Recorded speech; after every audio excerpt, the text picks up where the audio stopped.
আজ আমরা এই লেসনে পশ্চিমমুখী বাড়ি সম্পর্কে জানব।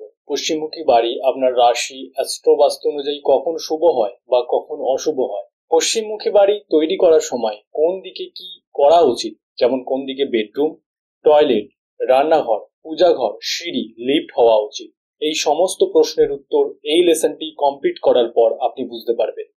নমস্কার, আমি সৌভিক দাস, অ্যাস্ট্রো বাস্তু ট্রেনার, কনসালট্যান্ট এবং সিভিল ইঞ্জিনিয়ার। তো চলুন প্রথমেই জানবো পশ্চিমমুখী বাড়ি বলতে কি বোঝায়। আপনি যদি আমাদের অ্যাপ্লাইড বাস্তু কম্পাসকে ব্যবহার করেন, যেটি আপনারা গুগল প্লে স্টোরে পেয়ে যাবেন, অ্যাপ্লাইড বাস্তুর কম্পাস অ্যাপ্লিকেশনটি আপনার ফোনে খুলে আপনি যে জমিটিতে বাড়ি করতে চলেছেন সেই জমির মাঝখানে দাঁড়িয়ে জমির যেদিকে রাস্তা বা যেদিকে আপনি বাড়ির প্রধান দরজা করবেন সেই দিকে মুখ করে দাঁড়ান। অ্যাপ্লাইড বাস্তু কম্পাসের কাঁটা যদি জমির রাস্তা বা যেদিকে প্রধান দরজা করবেন সেই দিককে পশ্চিম দিক নির্দেশ করে, তবে আপনার জমিটি পশ্চিমমুখী এবং আপনার বাড়িটি পশ্চিমমুখী হতে চলেছে। বাস্তুশাস্ত্রে দিক সঠিকভাবে নির্ণয় করাটা অত্যন্ত গুরুত্বপূর্ণ, কারণ সবসময়ের জন্যই উত্তর দিকটি সোজা থাকে না, হয় পূর্ব দিকে বা পশ্চিম দিকে কিছুটা বেঁকে থাকে। এবং অনেকেই মনে করেন এই কর্নারটি ঈশান বা নর্থ ইস্ট কর্নার, এই কর্নারটি অগ্নি বা সাউথ ইস্ট কর্নার, এই কর্নারটি নৈঋত বা সাউথ ওয়েস্ট কর্নার এবং এই কর্নারটি বায়ু বা নর্থ ওয়েস্ট কর্নার। এটি সম্পূর্ণ ভুল ধারণা। আপনার পশ্চিমমুখী জমিতে উত্তর দিকটি যত ডিগ্রিতে পূর্ব বা পশ্চিম দিকে বেঁকে থাকবে, সেই উত্তর দিকের সঙ্গে 45 ডিগ্রি কোণে থাকবে ঈশান বা নর্থ ইস্ট কোণ, পূর্ব দিকের সঙ্গে 45 ডিগ্রি কোণে থাকবে অগ্নি বা সাউথ ইস্ট কোণ, দক্ষিণ দিকের সঙ্গে 45 ডিগ্রি কোণে থাকবে নৈঋত বা সাউথ ওয়েস্ট কোণ এবং পশ্চিম দিকের সঙ্গে 45 ডিগ্রি কোণে থাকবে বায়ু বা নর্থ ওয়েস্ট কোণ। এখন চলুন দেখে নিই পশ্চিমমুখী বাড়ি কোন রাশির জাতক জাতিকাদের জন্য বেশি শুভ। এই বিষয়ে ক্লাসিক্যাল টেক্সট বিশ্বকর্মা প্রকাশে বলা রয়েছে, মেষঃ সিংহ ধনুর্ধারী, রাজঃ ক্ষত্রিয়ঃ স্মৃতঃ, বৈশ্যা বৃষ মৃগৌ, কন্যা শূদ্রাः শেষাः প্রকৃতিতাः, বর্ণক্রমেণ পূর্বাদিক দক্ষিণে পশ্চিমে তথা। অর্থাৎ তুলা, মিথুন এবং কুম্ভ রাশির জাতক জাতিকাদের জন্য পশ্চিমমুখী বাড়ি বেশি শুভ। এছাড়াও অ্যাস্ট্রো বাস্তু অনুযায়ী পশ্চিম দিককে নির্দেশ করে শনি। এখন যদি কোনো জাতক জাতিকার কুণ্ডলিতে শনি অশুভ অবস্থানে থাকে, তবে তার জন্য পশ্চিমমুখী বাড়ি খুব একটা শুভ ফল দেবে না। এছাড়াও পশ্চিম দিককে নির্দেশ করে 7th হাউস। আপনার 7th হাউসে কোন গ্রহ বসে রয়েছে, কোন গ্রহের দৃষ্টি রয়েছে সেটিও দেখতে হবে। যদি আপনার জন্মকুণ্ডলীর 7th হাউসে যদি অশুভ গ্রহ বসে থাকে বা অশুভ গ্রহের দৃষ্টি থাকে, তবেও পশ্চিমমুখী বাড়ি আপনার জন্য শুভ হবে না। অ্যাস্ট্রো বাস্তু অনুযায়ী কিভাবে জাতক জাতিকার কুণ্ডলী দেখে বাড়ির প্ল্যান করা উচিত, এই বিষয়ে আমরা অ্যাপ্লাইড বাস্তু অ্যাডভান্স কোর্সে বিস্তারে আলোচনা করেছি। আর এখন আমরা যদি দেখি যে কোন পেশার জন্য পশ্চিমমুখী বাড়ি বেশি শুভ, এই বিষয়ে ক্লাসিক্যাল টেক্সট বিশ্বকর্মা প্রকাশে বলা রয়েছে, প্রত্যংমুখম ব্রাহ্মণনম। অর্থাৎ যারা টিচিং প্রফেশনের সঙ্গে যুক্ত, অর্থাৎ যারা টিচার, প্রফেসর, তাদের জন্য পশ্চিমমুখী বাড়ি বেশি শুভ। এখন অনেকেই ভাবেন যে পশ্চিমমুখী বাড়ি মানে পশ্চিম দিকের যে কোনো জায়গা দিয়ে প্রধান দরজা করলে সেই প্রধান দরজাটি শুভ হবে। এটি সম্পূর্ণ ভুল ধারণা। পশ্চিম দিকের নির্দিষ্ট কিছু পদ রয়েছে বা জায়গা রয়েছে যার উপর দিয়েই প্রধান দরজা হলে প্রধান দরজাটি শুভ হবে। এই বিষয়ে বিশ্বকর্মা প্রকাশে বলা হয়েছে, সুগ্রীবে পুত্র নাশঃ শয়াৎ পুষ্পদন্তে তু বর্ধনম, বরুণে ক্রোধোভগীতম, নৃপো ভঙ্গস তথা আসুরে। অর্থাৎ পশ্চিম দিকের 8টি পদের মধ্যে 2টি পদ শুভ প্রধান দরজার জন্য, একটি পুষ্পদান এবং অন্যটি হলো বরুণ।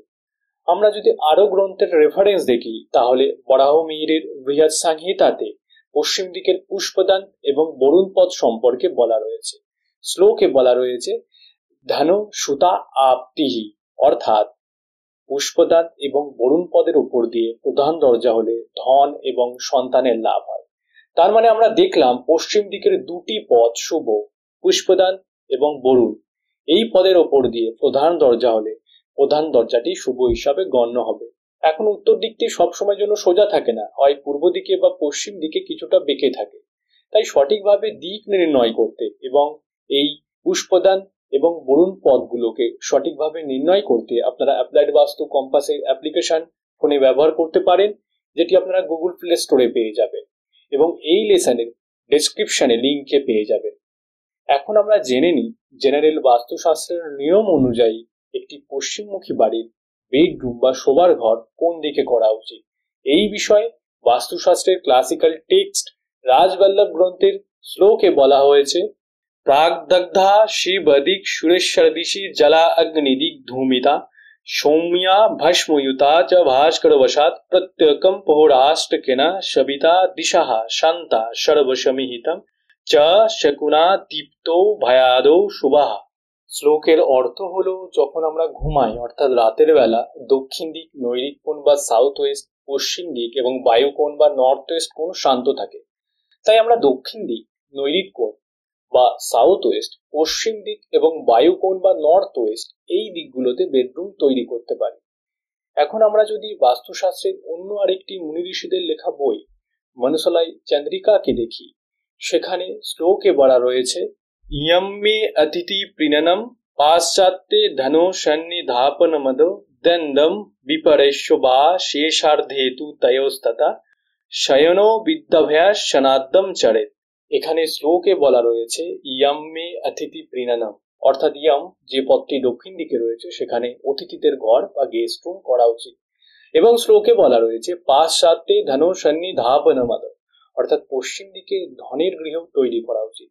এবং শ্লোকে বলা রয়েছে শেষার্ধেতু তয়োস্ততা শয়নো বিদ্যাভ্যাস সনাদ্যম চরেত, অর্থাৎ পশ্চিম এবং দক্ষিণ দিককে বাদ দিয়ে যে জায়গা বেঁচে থাকবে, নৈরিত কোণ বা সাউথ ওয়েস্ট কোণ এবং পশ্চিম নৈরিত বা ওয়েস্ট অফ সাউথ ওয়েস্ট কোণে বেডরুম এবং স্টাডি রুম তৈরি করা উচিত। তার মানে আমরা দুটি ক্লাসিক্যাল টেক্সট মুনি ঋষিদের লেখা বইয়ে দেখলাম, দক্ষিণ দিক, নৈরিত কোণ বা সাউথ ওয়েস্ট, পশ্চিম দিক এবং বায়ু কোণ বা নর্থ ওয়েস্ট কোণ, এই দিকগুলোতে আমরা বেডরুম তৈরি করতে পারি। এখানে বলে রাখি, বেডরুম তৈরি করার সময়ও জাতক জাতিকার কুণ্ডলী বিচার করে অ্যাস্ট্রো বাস্তু অনুসারে কার কোনটা বেডরুম হবে সেটি নির্ণয় করতে হবে। কারণ আমরা দিনের 1/3 সময় 8 ঘন্টা বেডরুমে কাটাই। যেমন ধরুন, কোনো পশ্চিমমুখী বাড়িতে নৈরিত কোণে বা সাউথ ইস্ট কোণে কোনো বেডরুম রয়েছে এবং নৈরিত কোণ বা সাউথ ওয়েস্ট কোণকে নির্দেশ করে রাহু। এখন মনে করুন কোনো ব্যক্তি সাউথ ওয়েস্টের বেডরুমে ঘুমাচ্ছে আর সেই ব্যক্তির জন্মকুণ্ডলিতে রাহু নেগেটিভ বা অশুভ। তার মানে সে যদি সাউথ ওয়েস্টের বেডরুমে থাকে তাহলে তার উপর রাহুর আরো খারাপ প্রভাব পড়বে। এখন চলুন জেনে নেওয়া যাক একটি পশ্চিমমুখী বাড়িতে বাস্তুশাস্ত্র অনুসারে কোন দিকে কিচেন বা রান্নাঘর তৈরি করা উচিত। অনেকেই হয়তো জানেন যে বাস্তুশাস্ত্র মতে অগ্নিকোণ অর্থাৎ দক্ষিণ পূর্ব কোণে রান্নাঘর তৈরি করা উচিত।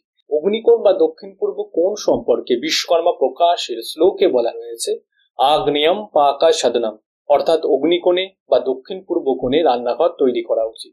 অগ্নিকোণ বা দক্ষিণ পূর্ব কোণ বাদ দিয়ে আরো কোন দিকে রান্নাঘর তৈরি করা যেতে পারে। আমরা যদি আরো কিছু ক্লাসিক্যাল টেক্সট দেখি, রাজবল্লভ গ্রন্থের শ্লোকে বলা রয়েছে পুষাশ্রিতম ভোজন মন্দিরাঞ্চ। এর অর্থ হলো পুষা পথ যেটি সাউথ অফ সাউথ ইস্টে রয়েছে সেখানেও রান্নাঘর করা যেতে পারে।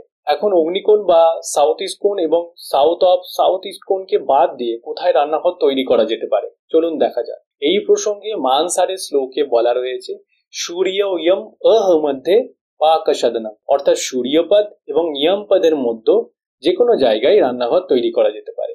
আর যদি আপনি অ্যাপ্লাইড বাস্তু কম্পাসটি দেখেন তাহলে সূর্যপদের অবস্থান দেখবেন একেবারে পূর্ব দিকে রয়েছে এবং ইয়ম পদের অবস্থান একেবারে যেটি দক্ষিণ দিকে রয়েছে। তাহলে আমরা শ্লোক থেকে বুঝতে পারলাম পূর্ব থেকে দক্ষিণের মধ্যে যে কোনো জায়গায় রান্নাঘর তৈরি করা যেতে পারে। এছাড়াও বাস্তুশাস্ত্রে বলা রয়েছে উত্তর পশ্চিম কোণ বা বায়ু কোণেও রান্নাঘর হলে শুভ। এই সম্পর্কে বাস্তুশাস্ত্রের সংস্কৃত শ্লোকে বলা রয়েছে বায়ব্যম পচনালয়ঃ বায়ুর অগ্নি কারণত্বাৎ, অর্থাৎ বায়ু কোণ বা উত্তর পশ্চিম কোণ বা নর্থ ওয়েস্ট কোণেও রান্নাঘর তৈরি করা যেতে পারে। এখন চলুন জেনে নিই পশ্চিমমুখী বাড়ির ক্ষেত্রে পূজাঘর কোন দিকে তৈরি করা উচিত। এই বিষয়ে ক্লাসিক্যাল টেক্সট বিশ্বকর্মা প্রকাশের শ্লোকে বলা রয়েছে ঈশান্যম দেবতাক্যেহম, অর্থাৎ ঈশান কোণে বা উত্তর পূর্ব কোণে বা নর্থ ইস্ট কোণে পূজাঘর তৈরি করা উচিত। এখন চলুন জেনে নেওয়া যাক একটি পশ্চিমমুখী বাড়িতে সিঁড়ি কোন দিকে করা যেতে পারে। সিঁড়ি ক্লকওয়াইজ অর্থাৎ ঘড়ির কাঁটার দিকে নাকি অ্যান্টি ক্লকওয়াইজ ঘড়ির কাঁটার বিপরীতে করা উচিত। এই বিষয়ে ক্লাসিক্যাল টেক্সট রাজবল্লভতে বলা রয়েছে ভূম্যা রোহান মূর্ধস্তস তদু উপরি প্রাগ দক্ষিণাং শস্যতে, অর্থাৎ সিঁড়ি সর্বদা ক্লকওয়াইজ বা ঘড়ির কাঁটার দিকে করা উচিত। আর যেহেতু জৈবিক energy, moon streams, solar energy উত্তর ঈশান বা উত্তর পূর্ব এবং পূর্ব দিক দিয়ে প্রবেশ করে, তাই উত্তর ঈশান পূর্ব দিককে সিঁড়ি দ্বারা কখনোই ব্লক করা উচিত নয়। সিঁড়ি আপনার দক্ষিণ দিকে বা পশ্চিম দিকে তৈরি করতে পারে। এখন পশ্চিমমুখী বাড়িতে কেউ যদি লিফট তৈরি করতে চান তাহলে কোন দিকে তৈরি করা উচিত? লিফট সম্পর্কে আমি কোনো শ্লোকের রেফারেন্স দিতে পারবো না, কারণ মুনি ঋষিদের সময় লিফট ছিল না। কিন্তু পূর্বেই আমি বলেছি, যেহেতু জৈবিক energy, moon streams, solar energy উত্তর ঈশান, উত্তর পূর্ব এবং পূর্ব দিক দিয়ে প্রবেশ করে, তাই উত্তর ঈশান এবং পূর্ব দিককে লিফটের কংক্রিটের স্ল্যাব দ্বারা কখনোই ব্লক করা উচিত নয়। তাই লিফটের ক্ষেত্রেও একই নিয়ম প্রযোজ্য। সিঁড়ির মতন আপনারা দক্ষিণ দিকে বা পশ্চিম দিকে লিফট তৈরি করতে পারেন। এখন একটি পশ্চিমমুখী বাড়ির ক্ষেত্রে টয়লেট কোন দিকে হওয়া উচিত, এই বিষয়ে ক্লাসিক্যাল টেক্সট বিশ্বকর্মা প্রকাশে বলা রয়েছে, ইয়ম্মি নৈরিতয়োর মধ্যে পুরুষত্বগা মন্দিরম, অর্থাৎ ইয়ম পদ এবং নৈরিত কোণ বা সাউথ ওয়েস্ট কোণের মাঝখানে, সাউথ অফ সাউথ ওয়েস্ট কোণে টয়লেট করা যেতে পারে। কিন্তু একটি বাড়িতে একাধিক টয়লেট থাকতে পারে। ধরা যাচ্ছে আপনি সাউথ অফ সাউথ ওয়েস্ট কোণে একটি টয়লেট তৈরি করলেন, আরো যে টয়লেটগুলি আপনি নির্মাণ করবেন সেগুলো কোন দিকে নির্মাণ করবেন, তাহলে সাউথ অফ সাউথ ওয়েস্ট ছাড়াও আরো কোন দিকে টয়লেট তৈরি করা যেতে পারে, এই বিষয়ে ক্লাসিক্যাল টেক্সট বিশ্বকর্মা প্রকাশের সংস্কৃত শ্লোকে বলা রয়েছে, পশ্চিমা অনিল ইয়োর মধ্যে রোদ নার্থম গৃহম স্মৃতম, অর্থাৎ পশ্চিম এবং বায়ুকোণ বা নর্থ ওয়েস্ট কোণের মাঝখানে ওয়েস্ট অফ নর্থ ওয়েস্ট কোণ, এটি শোক করার জায়গা। তাই ওয়েস্ট অফ নর্থ ওয়েস্ট যেহেতু গুরুত্বপূর্ণ কোনো দিক নয়, তাই ওয়েস্ট অফ নর্থ ওয়েস্ট কোণেও আপনারা টয়লেট তৈরি করতে পারেন। যারা অ্যাপ্লাইড বাস্তু এই লেসনটি অন্য সোশ্যাল মিডিয়াতে দেখছেন তাদের জন্য বলে রাখি, অ্যাপ্লাইড বাস্তু একটি সম্পূর্ণ বিনামূল্যের বাস্তু কোর্স নিয়ে এসেছে, যা আপনি ঘরে বসেই বিনামূল্যে ফ্রিতে অনলাইনে করতে পারবেন এবং বিনামূল্যের কোর্স কমপ্লিট করার পর অ্যাপ্লাইড বাস্তুর মতন সংস্থা থেকে আপনি সার্টিফিকেটও পাবেন।